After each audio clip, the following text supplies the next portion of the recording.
Today I want to show you something that almost no one talks about. Something that flips the entire flood story back into its original covenant architecture. Most people picture the flood as 8 people floating on a boat and the entire human race wiped out in one global instant. But that is not what the text actually is tracking. Scripture is not mapping biological humanity. Scripture is mapping covenant humanity. So listen carefully. Genesis is not concerned with how many humans existed on the planet. Genesis is concerned with one thing: the survival of the covenant line. That's why you have a distinction between Adam and the Adam, man and covenant man, the man. And when the text says that all flesh was destroyed, it is speaking inside the worldview of the narrator. It is the collapse of the world that matters for the covenant story, not the census of every mountain tribe on earth. So here's the real shock. The world after the flood still carries pre-flood knowledge. The mathematics, the astronomy, the architectural pulses, the sacred geometry, the time cycles that appear in Sumer, Egypt, China, Mesoamerica, and indigenous star lore. So ask yourself, how did all of that survive if only 8 people walked off the ark? How do cultures separated by oceans have the same flood memory? And why do calendars match the same cosmic cycles? Why does Egypt stand up fully formed almost instantly?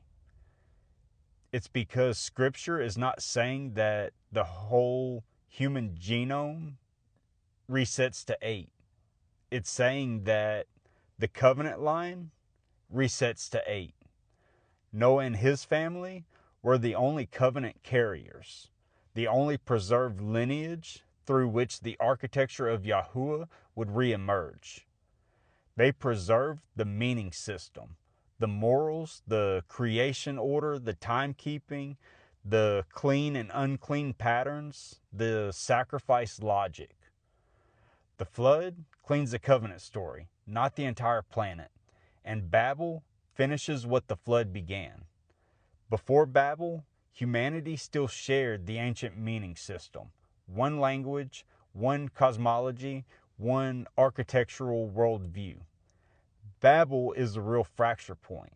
This is where Yahuwah shatters the unified meaning grid. This is where languages split. This is where civilizations diverge. And this is where the surviving fragments of pre-flood knowledge scatter across Earth. Noah carries the covenant memory. Other groups carry fragments of the architectural system. Egypt preserves geometry. Sumer preserves kingship cosmology. China preserves time cycles.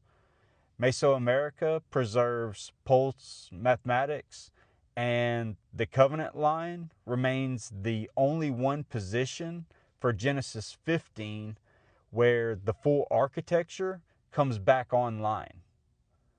This is why the world after the flood looks strangely similar to the world before it. The memory survived, the covenant did not. Noah and his family are not the only humans on earth. They are the only humans inside the covenant story. And that is what Scripture cares about. Covenant lineage is the spine of the narrative, not global population. That single shift unlocks the entire covenant architecture. You cannot understand Adam, Noah, Abraham, Babel, Egypt, or the plagues until you see the difference between humanity and covenant humanity. This is the architecture that you were never shown, but once you see it, you cannot unsee it. So make sure you hit the like, follow, and share button and watch what's coming next.